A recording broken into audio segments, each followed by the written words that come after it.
Bismillahirrahmanirrahim. Alhamdulillah nahmaduhu wa nusalli ala rasulil karim. Assalamualaikum warahmatullahi taala wabarakatuh. Terima kasih dari musim majlis kita, rakan-rakan pimpinan keadilan, Pakatan Harapan, rakan-rakan daripada Barisan Nasional turut hadir, ayah ibu, rakan-rakan yang hari ini kita bertemu dalam peluang yang jarang-jarang.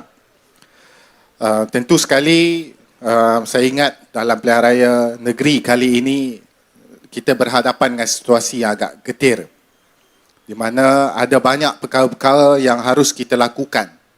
Yang paling utama, paling mustahak adalah dalam soal kita menepis tohmahan dan fitnah yang menjadi salah satu senjata utama bagi Perikatan Nasional hari ini mendapat sokongan daripada masyarakat pengundi terutama sekali.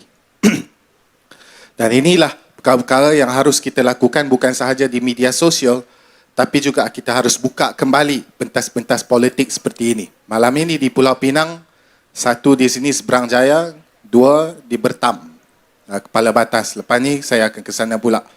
Saya ahli parlimen daripada Melaka sekarang. Tapi takkanlah saya tak ada kasih dan cinta kepada Pulau Pinang, tempat kelahiran saya. Nikah saya pun di sini, anak saya pun lahir di sini.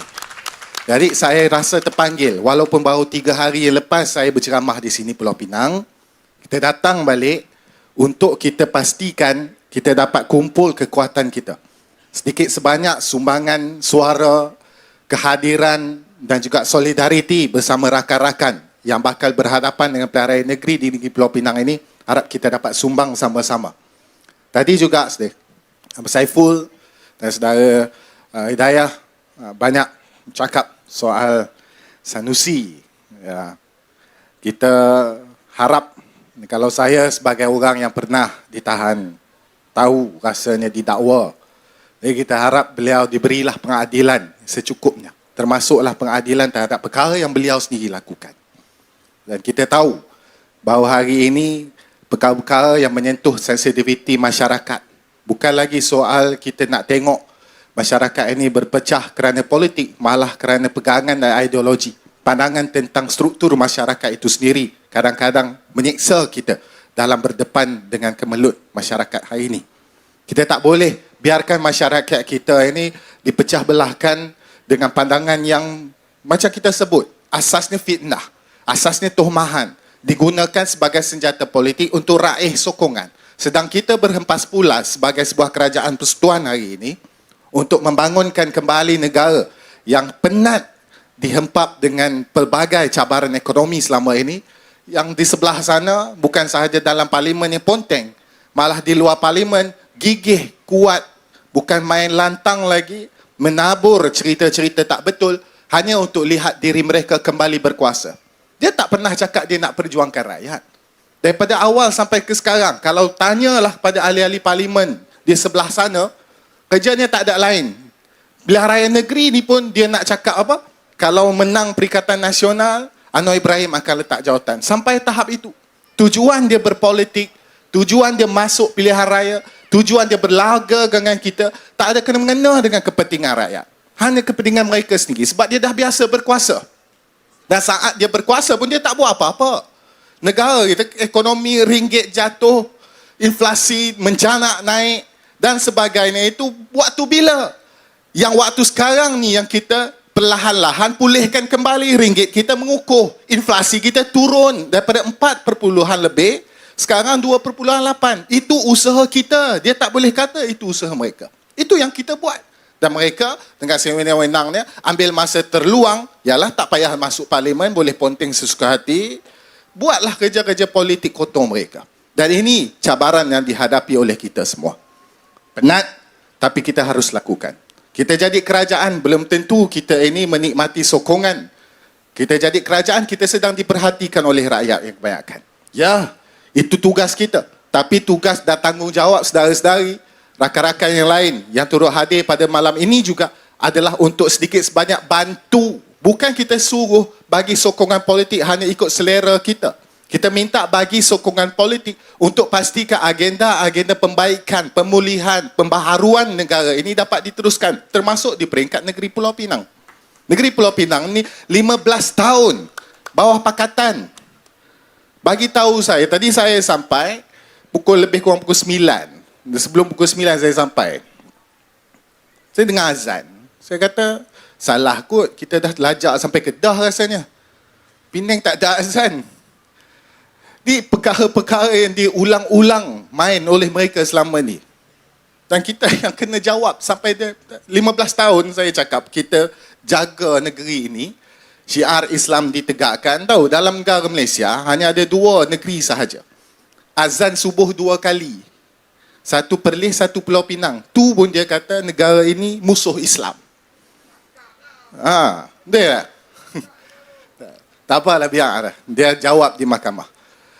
Saudara-saudari, dan kita kena tahu, dan kalau dalam soal pilihan raya negeri, walaupun kita cakap ini soal memilih kerajaan negeri, perlu juga kita buat perbandingan supaya orang boleh buka mata. Manakala negeri Pulau Pinang dan negeri Kedah ni bersebelahan, kita boleh buat perbandingan yang saya rasa lebih adil. Nah, nak ambil sumber bumi, nak kita cerita sumber pertanian, nak kita cuba nak bincang soal tanah, soal tenaga kerja, negeri Kedah jauh lebih besar, lebih luas daripada kita. Sumbernya jauh lebih banyak. Airnya pun sebahagian kita ambil untuk jadikan bekalan di sini, air terawat. Jadi dalam faktor sumber bumi, sumber yang boleh diguna, mereka lebih kaya. Tapi soal pengurusan macam mana? Itu yang negeri kecil macam Pulau Pinang boleh lebih maju daripada Kedah. Kerana soal pengurusan, soal pendidikan yang diterima oleh rakyatnya, soal budaya yang dipegang oleh rakyat negeri ini. Negeri ini, kalau nak tahu cerita negeri ini jadi negeri maju kerana pelabur banyak masuk. Faktornya bukan kerana tanah, bukan kerana, kalau nak kira Pulau Pinang, tengah-tengah laut, siapa nak labur buka kilang di situ? Kalau ikut logik lah. Jambatan Pulau Pinang tak buat lagi waktu kilang-kilang tu dibuka. Tapi orang buka sebab rakyatnya dikenali sebagai orang-orang terdidik. Rakyatnya dikenali sebagai orang yang berbahasa. Rakyatnya dikenali sebagai orang yang bersekolah. Rakyatnya dikenali sebagai orang yang ramah, yang rajin bekerja. Itu watak yang dibawa oleh Pulau Pinang selama ini, menjadikan Pulau Pinang negeri yang maju akhirnya. Kalau kita nak tengok macam mana kita nak bangunkan semikian dan diteruskan budaya ini sampai hari ini. Sebab itu pelabur tak berhenti masuk negeri Pulau Pinang, menjadikan negeri Pulau Pinang antara negeri yang paling banyak menyumbang pada KDNK negara. Soal pengurusan, sumber tak banyak tapi kita boleh urus. Tapi kita kena mengakulah bahawa Menteri Besar Kedah ni dia jauh lebih hebat daripada Ketua Menteri kita. Ketua Menteri kita dia jenuh, dia nak kayakan negeri ni, dia kena cari pelabur. Dia kena pastikan lebih banyak lagi industri yang boleh buka. Tapi dalam masa sama kena jaga juga masyarakat dan persekitaran. Dia tak boleh buat suka-suka hati. Dia tak boleh nak suka-suka hati buka kilang, tak perlu tengok soal alam sekitar dan sebagainya. Dia kena kira dulu berapa unjuran rakyatnya. Dia kena kira berapa banyak duit kita boleh belanja. Dia kena fikir betul-betul. Kena pastikan. Saya pernah kerja di Pulau Pinang. Saya tahu 1 sen pun kita kena cari resit bagi. Level 2 jaga negeri selama ni 15 tahun. Tapi di Kedah lebih hebat. Di Kedah lebih hebat. 1 minit. Di Kedah lebih hebat. Sanusi dalam soal nak bangunkan negeri, perkara pertama, idea yang tak pernah difikirkan oleh mana-mana pemimpin politik selama ini. Apa? Bawa Pulau Pinang masuk dalam Kedah. Selesai masalah. Tak boleh bawa masuk Pulau Pinang, tak apa. Kita gaduh lagi, KL pula kena masuk Kedah. Baru Kedah boleh maju. Saya ingat dia kena bawa masuk Singapura, baru Kedah boleh maju bawah Sanusi. Itulah cara dia selesaikan. Hebat. Sebab tu hari ini Sanusi ni jadi bahan bualan.